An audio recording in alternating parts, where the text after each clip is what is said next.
Bienvenue dans cette nouvelle édition du QG Week-end. De sommaire, les pourparlers sur la situation au Sud-Soudan piétinent. Les rebelles refuseraient la signature d'un accord sur la cessation des hostilités. L'ancien Premier ministre gabonais Jean-Yves Ndong a récemment lancé un appel à la mobilisation. L'objectif est de renforcer les rangs de l'opposition en vue des élections de 2016. Et le Tchad accueille à partir du 9 septembre le Salon international des technologies de l'information et de la communication. L'événement devrait notamment bénéficier aux jeunes. Le ministère des Affaires étrangères de l'Éthiopie, là où se déroulent les négociations sud-soudanaises, a confirmé ce vendredi que les rebelles refusent la signature d'un accord cadre sur la cessation des hostilités. Les médiateurs de l'autorité intergouvernementale pour le développement ont donc engagé une nouvelle série de pourparlers. Erika Roga. Le gouvernement sud-soudanais et les milices ne parviennent toujours pas à se mettre d'accord sur la signature de la cessation des hostilités au Sud-Soudan. Les pourparlers d'août 2014 à Addis Abeba en Éthiopie n'ont pas donné de résultats probants. Selon les autorités éthiopiennes, les rebelles auraient refusé de signer l'accord de cessez-le-feu au Sud-Soudan. L'opposition sud-soudanaise ne souhaite pas signer l'accord de cessez-le-feu. Elle accuse les médiateurs de l'autorité intergouvernementale pour le développement, l'IGAD, d'être du côté du gouvernement. C'est encore flou. L'accord de cessez-le-feu au Sud-Soudan, établi le 25 août 2014, devrait permettre le retrait des troupes des milices dans le pays et la mise en place d'un gouvernement de transition dans les 45 jours. Tout le monde est frustré. Tous les membres de l'IGAD sont frustrés parce que ce qu'on voit sur le terrain n'est pas rassurant. Les affrontements entre l'armée du président Salva Kiir et les milices de l'ancien vice-président Riek Machar se sont accentués en décembre 2013.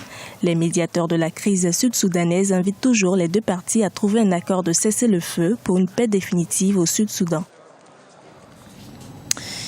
Et sachez que 251 nouveaux étudiants maliens ont bénéficié d'une bourse pour poursuivre leurs études en Algérie et au Maroc au cours de l'année universitaire 2014-2015.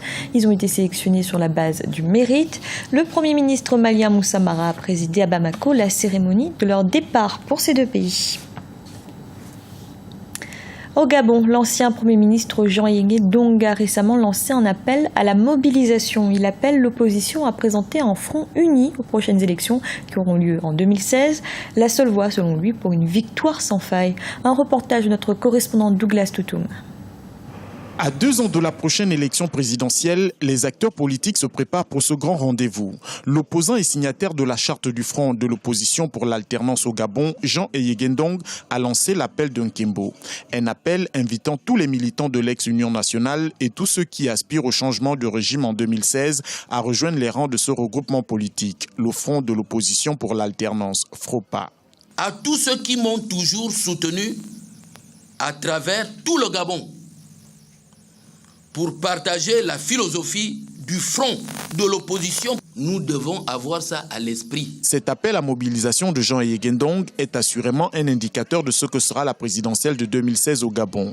Mais à moins de 24 mois de l'échéance, les avis du peuple sont encore partagés, d'autant plus que le candidat unique de l'opposition n'est pas encore connu. Moi, en tant que Gabonais, je ne répondrai pas, vu que les mêmes personnes qui étaient avec le parti au pouvoir se retrouvent dans le camp de l'opposition. Je pense que je ne vais pas les suivre. Je ne suis pas contre celui qui est aujourd'hui, mais néanmoins, moi je demande d'abord nos histoires. En tant qu'ancien, je souffre, j'ai 74 ans. Mon service rendu est où? Si les gens veulent qu'on leur vote. En attendant 2016, l'opposition continue de ratisser large. Le pouvoir, selon les analystes politiques, essaie quant à lui d'éliminer de la course les potentiels candidats d'envergure. En effet, l'accusation du détournement de plus de 98 milliards de francs CFA dont est victime Jean-Yves Ndong pourrait être une de ses stratégies politiques. Dans l'actualité également, c'est toujours le chaos en Libye. L'ancien Parlement libyen dominé par les islamistes a assermenté son propre gouvernement ce samedi, alors que le Parlement nouvellement élu doit assermenter lui un nouveau gouvernement ce dimanche. Depuis mai, la Libye connaît des affrontements entre groupes islamistes et milices pro-laïques.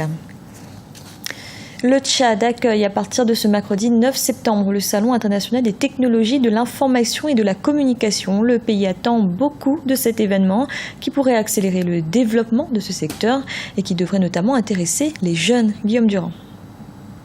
La capitale tchadienne N'Djamena accueille du 9 au 12 septembre le CITIC, le premier salon international des technologies de l'information et de la communication. Placé sous le thème « L'éthique, moteur de développement durable », ce rendez-vous aura pour but de réfléchir sur la place de l'Afrique dans le domaine d'éthique et de présenter les opportunités de développement liées aux nouvelles technologies.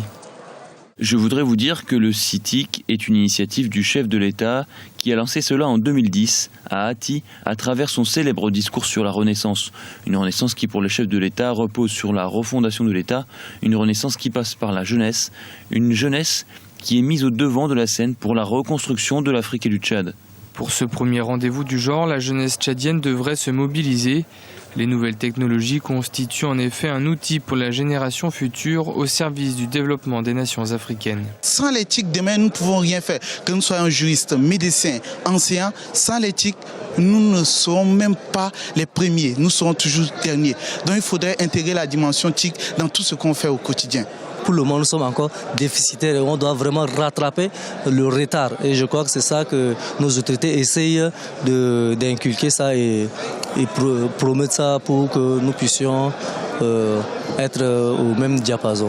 Plusieurs jeunes viendront d'ailleurs présenter leurs projets en devenir qui utilisent les technologies de l'information et de la communication. Parmi ces futures innovations, le projet Mtambula qui utilise le mobile pour favoriser l'accès aux soins de santé en Ouganda, ou encore l'application kenyane Duru qui a pour objectif de réduire les accidents de la route. C'était le journal de la rédaction. Merci de l'avoir suivi. Retrouvez dans un instant une nouvelle édition de l'information.